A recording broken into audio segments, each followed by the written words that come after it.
What's up everyone, this is Dimitri, and finally on the review table we've got the Corsair 570X RGB, the most premium of the crystal line of cases at $179. Let's see if all the glass panels are trying to compensate for something with its beauty, as this definitely is one handsome enclosure. But first, a message from our sponsor. X62 increased pump speed, maintain fans where they are, the CPU load's about to hit 100. You got it, Dimitri. I'm not afraid to do that. Excellent, you got two cables for connections, I made sure they're fine, ready to roll. My silence is too important to allow noise to jeopardize your comfort. Okay. My new pump is better. I'm in charge of the speed. Do not worry.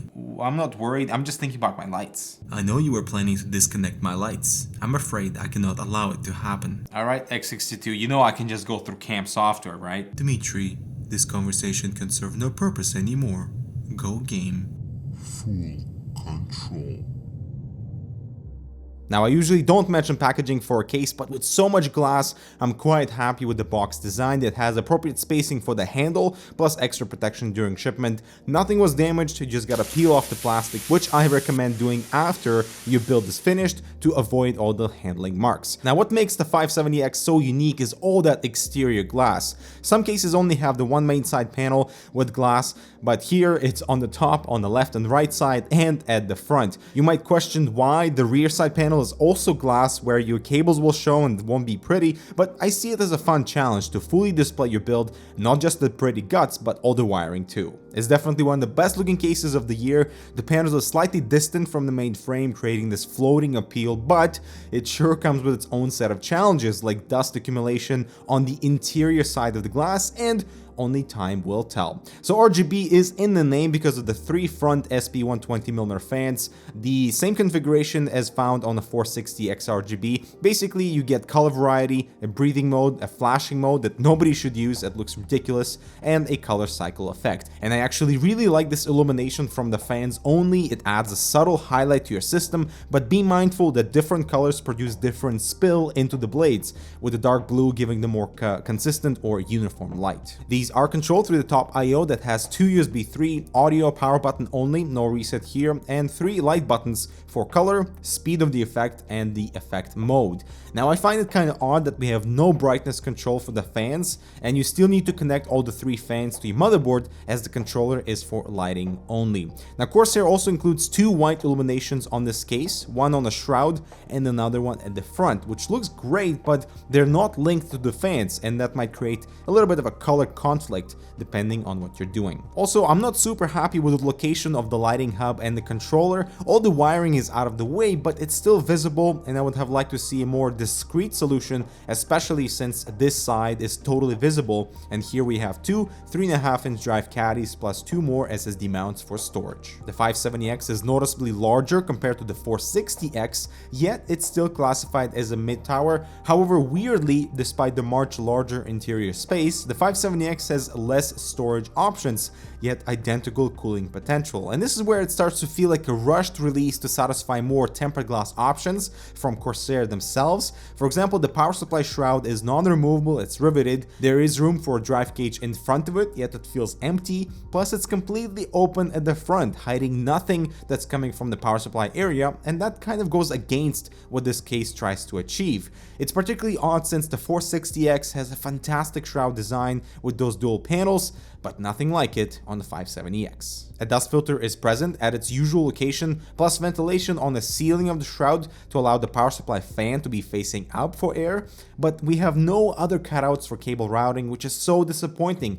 Nothing even underneath the motherboard, and this just feels unfinished to me. I am happy though that the frame around the PCI slots is open, allowing a screwdriver to fit perfectly, and now let's talk glass. First of all, the 570X has a bluish tint on all the side panels compared to the warmer and darker tone on the 460X. It appears to have less reflections too. This could be by design to make sure the interior is a little bit more visible, and it certainly feels that way, but the lighter glass gives a very different vibe compared to many other tempered glass cases that we have on the market today.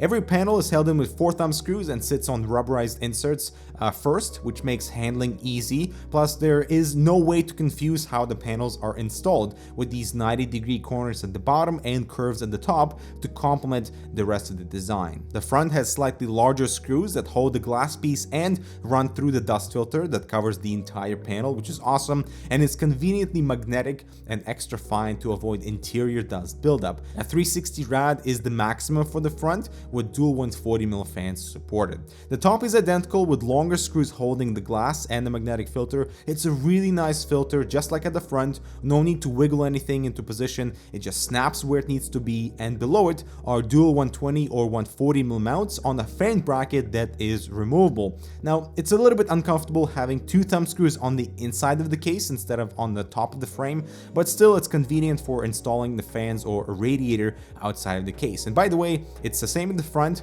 you can take out that fan bracket, which is great. The not so great part, however, is the lack of any flexibility to move the radiator left or right, and in some instances you might want to do that. The radiator, because of this, is dead center, and it actually helps with visual symmetry on the inside, but I still would like my flexibility of the mount. There isn't enough clearance for a set of fans at the top with the radiator with anything other than low profile RAM, and I had to remove the Vengeance LED memory, which isn't all that tall in the first place, and it's confusing why Corsair haven't thought about this compatibility. However, one unique element we see is this cable cover that goes on top of the rubber grommets. By default, this area is very crowded with cables, and the only openings are the top, bottom, and this small cutout in the middle, and I wanted this cover to be wider so you can tuck more cables inside of it, but it turns out I had no issues stuffing my custom sleeved cables inside of it. The cover closed just fine with an exhaust of cables coming at the bottom. This makes cable management on this side very flat and under control. I just wish we had something similar on the right side to hide the rest of those cables. The toolless SSD caddies are excellent, they're facing down and are removable, but the limited drive capacity may be due to the see-through nature of this case. And finally, here is the build. You can clearly see it's very well suited for the front radiator, push-pull possible, no problem. There are no exhaust fans included, so that definitely needs to be placed there, but only a 120mm mount is available at the rear, and the rest is all fine and dandy until we come to the lower rubber grommet. It's a giant mess of cables since there are no additional cutouts on the shroud, and all of those cables have to cross the motherboard all the way from the right side. I think for an all glass enclosure, it's a huge oversight, and yes, you can clean it up, but they're supposed to make it easy for you, especially since they know how to do so. And that's the weird trend with the 570X. We have so many fantastic elements, but swimming among them are some major disappointments that shouldn't be there in the first place, particularly the power supply shroud design or the top radiator height or the bracket itself. Now, I understand the limited storage options since this is a showpiece and potential owners will have to love the case for how it's visually different from anything else on the market, and that is its biggest strength. I was just hoping for a more refined product, as to me, the cheaper 460X case is a better all-around package. And now a quick message from our sponsor. Oh, hey there. NCX.com is Canada's leading e-tailer for anything your mind desires. Just keep within those categories, which are plenty, and get tempted by their weekly deals. FYI, Black Friday is coming. Visit NCX.com for all them sweet deals. And that's our review of the Crystal 570X. What are your thoughts on all the glass, and which would you choose, the 460X or the 570X, and why? Thanks for watching. We'll see you in the next video.